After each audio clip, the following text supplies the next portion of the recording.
Alright, abusuya yebemo bibia kwa bana abusuya saa ensemhuna ekoso ewo Ghana ha meka ensemhuna meka eye TikTokers ene chese Ghana fo a ebinom esori a no maso eye camera e de asiomo so no mu di empeyimfo atem no mu di IGP ebi di president Mahama atem na ebi threaten life abusuya saa Dr. Mahama Bawumia ene hye enkofo we echi Abronye allegations or the bo IGP tete yehono Christian tete yehono a watch say one NDC for akoye secret meeting towards akwatia by elections no a chese abusuya Abronye keka ensemfi na nsema ensemfata egu IGP Christian tete yehono anima asini nyina asa abusuya Dr. Mahama Bawumia na allegedly yes o sha ase ehye dankofo ikutupa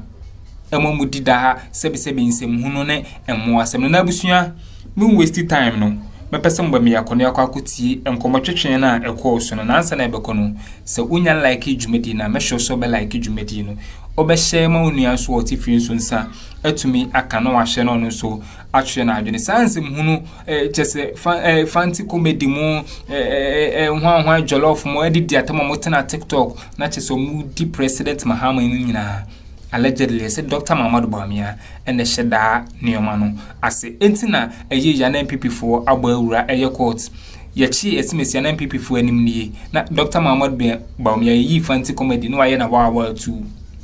That is Bawumia is in support of the ekoso ni nyina abusuya mama yenko ne enkotie nsem a ekoso 56 African countries, we have as many as about 40. Cameroon, Congo, Brazzaville, some few countries in the Central African Republic, Bongimo, Central Africa, so missions in here. But the rest, about 40.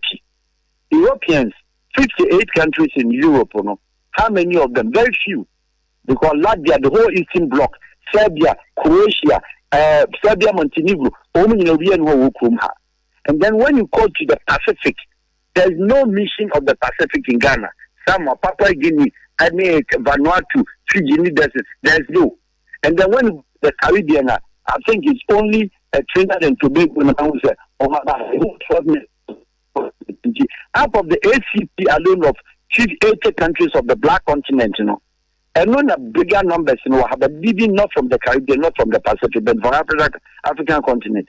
About Europe, the whole of the Balkans, Africa, Hungary, Abaha, Bulgaria, Romania, I get in any source of them. And I will call the Arabian Peninsula now. And you know me now, Saudi years or represented, and your friends, Oman, Uniha, Qatar, Uniha, and some others. And Oman North said the Okase, yeah, so the point you are trying to make is a Abrofono North. Well understood. Almost also very few because who come with all the Europeans and then the North America. The two notable North Americans, Canada and America. Who call the Central and then the Central and South America. Argentina for Argentina for Ominia, Brazil and Mission and General Consulate and Oha, Yaka, Ecuador, El Salvador, San Salvador, how do we call it, Peru, Colombia. All of them, none of them are Obianiha. And Abrofolo said they can say, in that context, only the major European countries, Spain, France, Belgium, Croatia, Holland, Germany. Are you getting me? Then you go to the other side, Europe, your friends, the UK, and then Holland. These are the countries, and Europeans, like I said, they are boxed up better. Okay, so. Point well noted. Now, so we share a video be me share e ha sesi we share Abronye tama ye ne free police car no amafo heli no. Meanwhile, we share nsama Abronye etena ne platform so ekeka.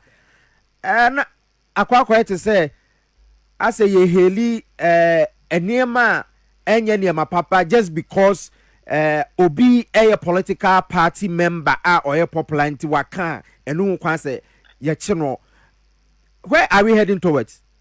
Okay, so I'm very nationalist here, and I'm very blank and open to what is going on. one platforms. Thank God, you said, and so present in here news soiree with the journalist, and I said, the press. Yeah. And then I heard him saying, say, henceforth, will be transnational area. I expect, say, this particular, even if it becomes a policy, but if it's just only a warning by the president, we want to see a policy enacted on that, so that we can strike a healthy balance. And where do we stand a healthy balance? Social commentary or normal commentary, when and how that a public disturbance and also it creates security of the press. Otherwise, party members are credited to NPP. Party members are credited to NDC. You know, meaning both sides have made this kind of, I call it, disrespectful comments. Let us put one thing, culture-wise, in terms of culture and tradition, we are Africans. We have yet to learn respecting elderly people, respecting other people, regardless of when you understanding that. But what do we say today, like your question was? So Mr. Abronye trying to radio so. Now on any digital platform, now in Zambia or Becca, yes, it's also alleging seriously. The other platforms is so alleging seriously at the time, not the previous government. So let us be very fair here with each other. And all these things, you know, so if the president now says, "Bar stop," then you and I we are talking about, say, not only the issue of Abronye, the issue of every Ghanaian. So I want the president to go and let his parliament issue or the parliament suggest propose a policy and a law made on that, if we have that a law. Name of the as the French will call it, coupe de Calais. Cut and push. That one I will support the agenda. Say, if it is you, the law affects you. The arrest is a to your door. But if it's me, I can walk over. It is very unfair justice. It's a country. It's very problem. It's very, very dishonest. So we bet you my financial be stuff. Obi pepebi, obi maybe what boy bra. Said one more black when you say the bush in a fortune. The bush for respecting. Next, because we under the cover, under the shade, under the umbrella of your party be an woman. That's what to make it can send a good reputation. Anything that goes online today, that goes on the internet today, you can't erase it. Unless any panel or the to some extent, you can't erase it. Why would you damage somebody's father's integrity? Oh boy, Nipani Gina, the pictures were said, the young, all of them, some of them are young men and women. I can't be no compared to baby. But you know, say, and when you see as a politician, and no play. Again, already say, yes, we see. And mean to me, I cost a whole lot, yes, all try for international, we belong to the international community. We know what is happening. We fall beside we do some sort of recommendations on besides Nipa will say, can you give us a track? Can you tell us about this person? This is what we are reading about him. It's so bad. And Abronye is being used as an example. That's saying that this Abronye belongs to MPP.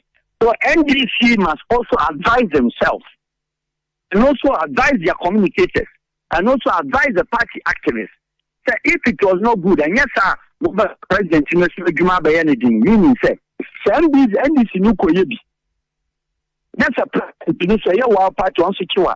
Are you now going to say, President, you didn't have power? Said they used to say, you didn't have power. We don't make our president say, your mom, in terms of all circumstances arising out from the both parties, some of the useless things are on radio, on platforms. Anybody will be doing that. I condemn anybody obey raising certain allegations why they wouldn't want to improve. But I say, now say Sadia no akosoro per year, including young people, our more access to phones, or TikTok, oko Facebook near there amount for a year video saying all sort of things whether they can prove or not, but because say equity by now one is a MPP for kwa tai sa nipa na chi say aban bully amount for one pese amount for ebeka ensem a ese one mo ka nso ubekom no uhwe video ni din otumu sasema nipa ike ontumi substantiate nanso na yenya political party eta wo machi Fante comedy same way for example in sama wo kan ye want to me anyina nka say me wo nyina so say but tama yakwachi no wiye na Dr. Bawumia edinachi akwakwachia no and akwa it say obi edi bone na yeboa no so because it is going against a certain political party and giving them advantage. Let me help you here. I understand where you're driving home to, but let's get it here. Take it. I buy a popular notion, a standard practices, and normalcy within the Ghana political space, MPP, NDC. Let us not forget, and I'll correct you here, that during the NDC, MPP's reign in government, any arrest, I won't say yet. Any NPP NDC activities they also took to court. Was it different from what the NPP is doing? They also went to court. NDC also went.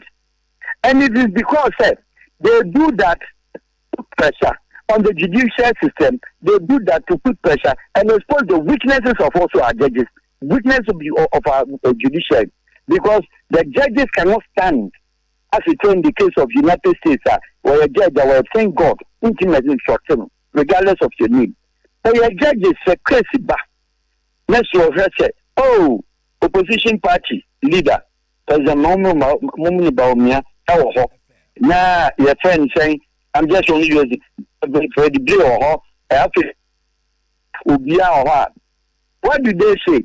You hear a comment in the public. Members are supporting the panel. Say, one chance ya afebo. Yes, you have a sister. Yes, sister, you be movie. Have you seen where the country, the kind of funny country that we live now? I'm just responding to you.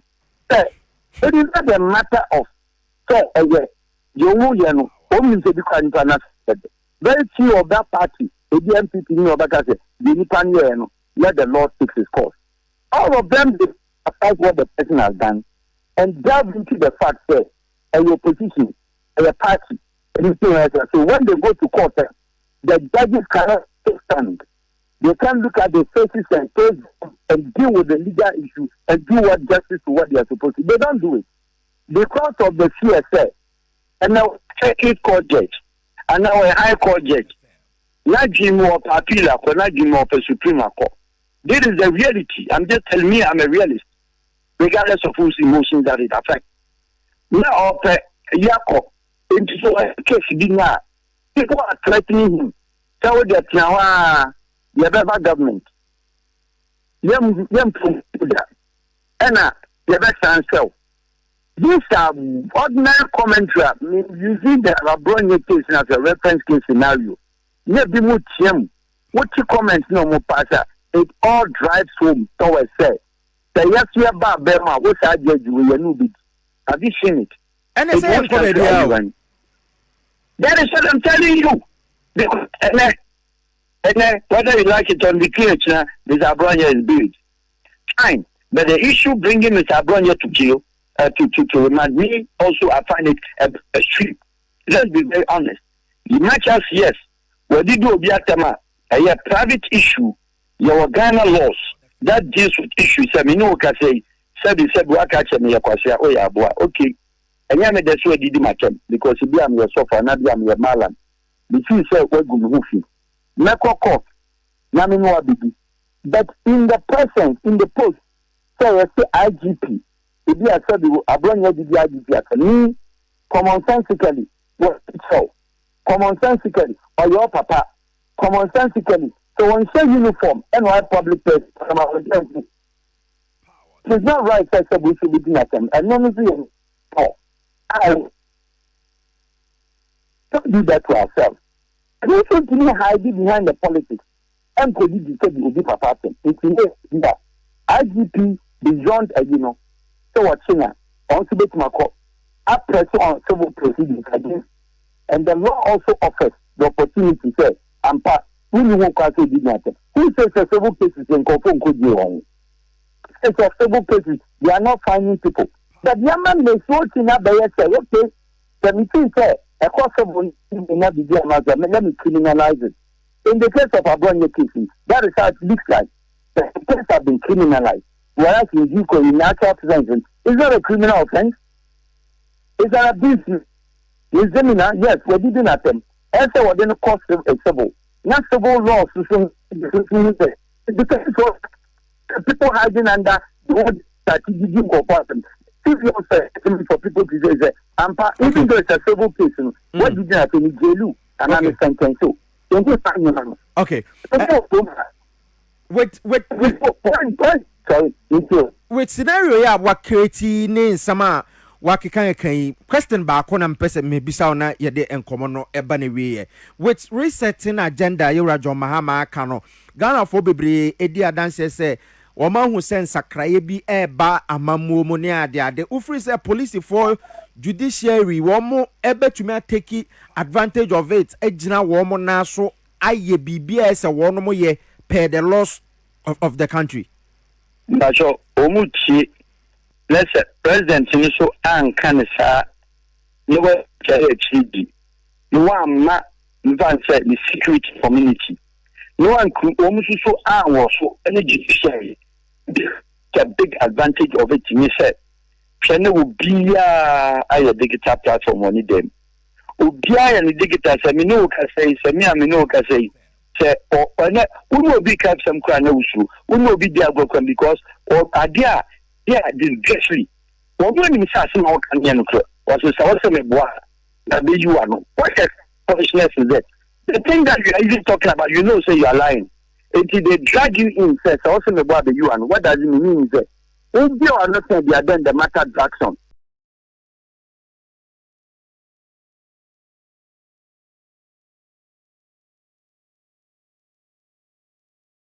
And if the president is driving home, that's what cancer way hard. It's starting with his government. It is starting with his government. So some of it will hold the president accountable to itself. Time then our time, I thought Ghana footing, and we make sure and he should ensure that sanitize the airways of Ghanaians, unnecessary abuse. Any disrespectful comments it's becoming overly too much and your part and relative to Ghanaian culture. Okay. Both though they have the different settings of government because the economy starts in the more. But you can't just get up in the morning. Not a work with the president of a country. You can't do that. You don't do that. The country is not there for instance. The country still lives on, but we know the impact of a president. So whether you MPP, PTP, whatever, so that respect ought to be given because other international platforms are reading. Other people are reading. Your friends, some friends are, but your people. Is how everybody thought that Ghanaians, you are very polite people. But what do you say about it's not nice. Disagree with your government. That is what politics is about. Disagree with the policies. That is what politics is about. Not personally insult, abuse of the person. It is that. And the president in every issue now, some of us we are sitting back with our hands at the back.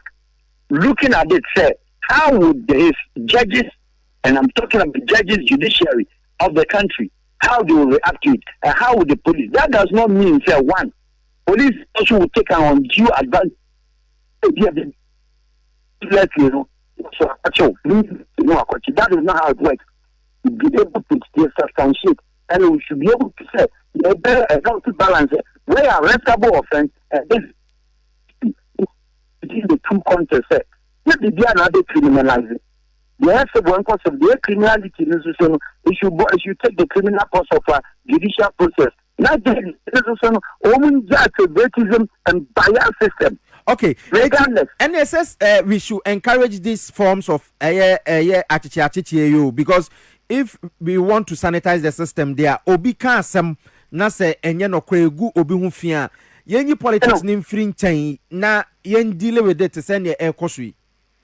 Yes, obi hu asema. I'm not living in a country, Sabe Banana Republic, sorry, I'm not saying you know, be do because we need to panel and then we need to go across some can. After what do baby no copper paper and pen or shuffle. A big story in court and crown, which are far from rich, like we need the Africa, Obi Namano, and we didn't go to this radio. So, every time see the image and the reputation of our building all these years. When you had to be, I would say, and much better of you. Yes, it is true. So this is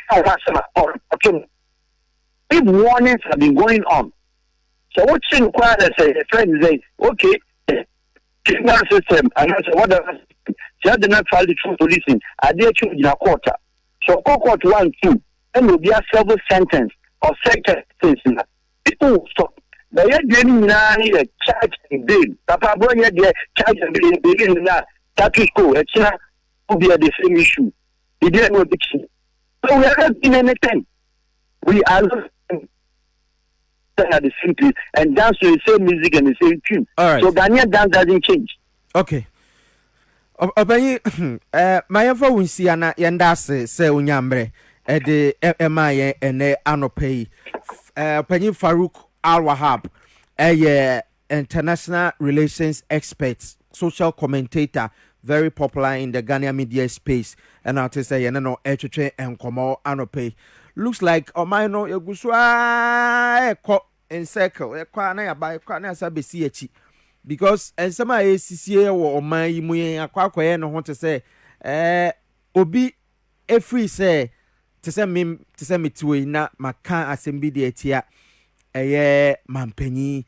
Na makano poto na apolisi for ababe family se memra meyi masama no obehwe na Bawumia tamechi se POG enye hwe why omo title me wa menye MPP ni but because say akwa it say make bakasetia NDC nti automatically say MPP for better mechi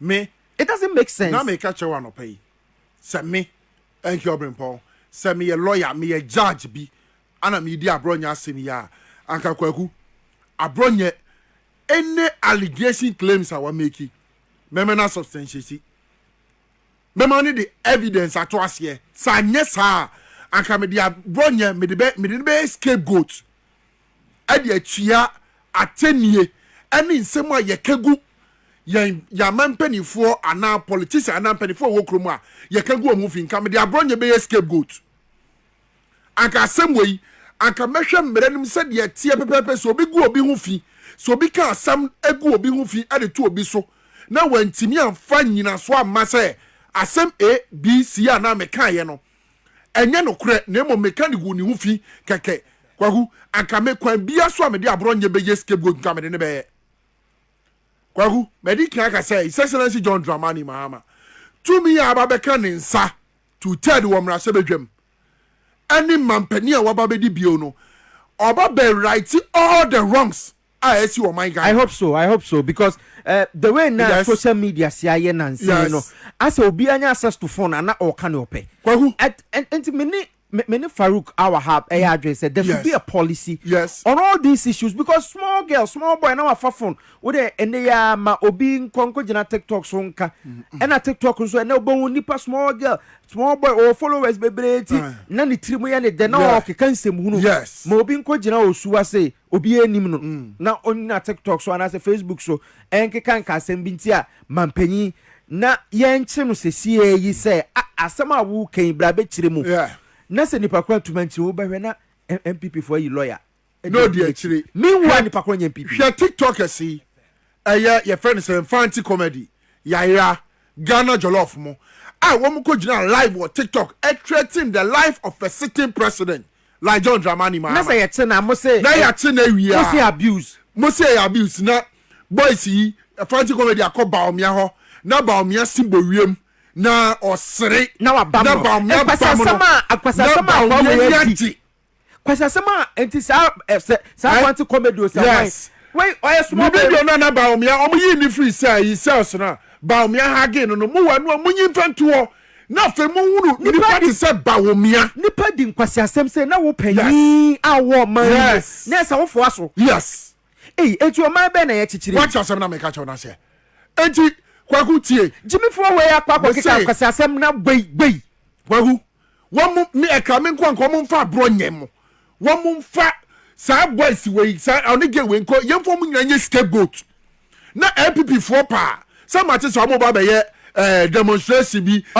ti ye preko se dade na nko mo po mo nyina nanti nko bu pumu no mo nko wu na nka de omo pese omo nya Ghana bia MPP fo nya ne hwade because Abronye Fanti comedy ya yira mo we party chairman whole regional party chairman na wumbu ho na akwa keka enkwasiasem ama and yes I will say it enkwasiasem na akwa keka ye no Abronye na ya generate fa onu no mom eje fans because or political party members na me sankameni yewra John Dramani Mahama na say IGP ni security mpanyefo ni nyina dem fa wonu demonstration obeye gwagwei the laws must work under the MPP ya che Sami Jamfi adi ni semu over 48 hours e okrom ha ni e man ibeli e Erika J nip CEO national security for fano adi lie dictator nyina ko sisi ni tiri ho ene ne nsa ho sa asemo esinu enya de Erika J e ka no kore no eti national security for fano omo de lie dictator ko si Erika J tiri so adi nyema sisi ni body ho se sa machine ni meka no kore nkire omo no omo beti Bulldog nti UTV ana wokoka se na Ǎttǎcǩ Akuffo niema bi koso so wanya ontimi ntwa ne temu wie ya chi Bulldog ya ne kokot ye bone ka 48,000 sa sem na wo kan ne wo ho kwan se a police for be fa no because they a threat me thank you yes se me catch us train na obehu a thank you to me the call police station say my threat what it's identity mara na ye nim say yes na say the laws should be blind on political party colors yes na say mara na ye adwuma na me say me threat no obi na ye family identity say I present I Abronye yes identity na say onu no ye bia na say a police for fana na Ghana for complain maka che say ye na Ǎttǎcǩ Akuffo mistakenly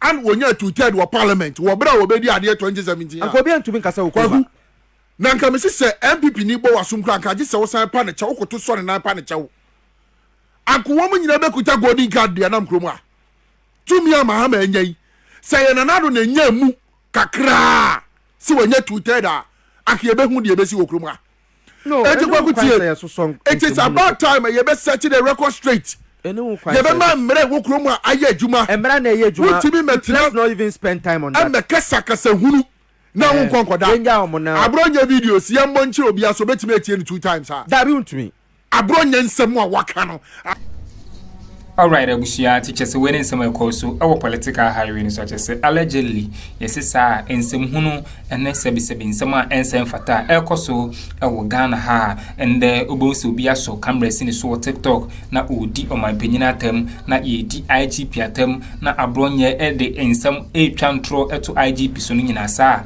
Dr. Bawumia ene hye dankofo we echi entina yechi obi kudi atem yenya achi na Bawumia nanim ni yechi obi ko police station na MPP for afenyo ma akensimo omo anim ni sa omo ena chese ehye ase na omo hye ase ehye dankofo we kutupa omo ye de omo ye na abusua me de mo besia na madam asesamo je penie eme ekutie nsamo a ekoso ewo political highway ni so aha POG Media medamasi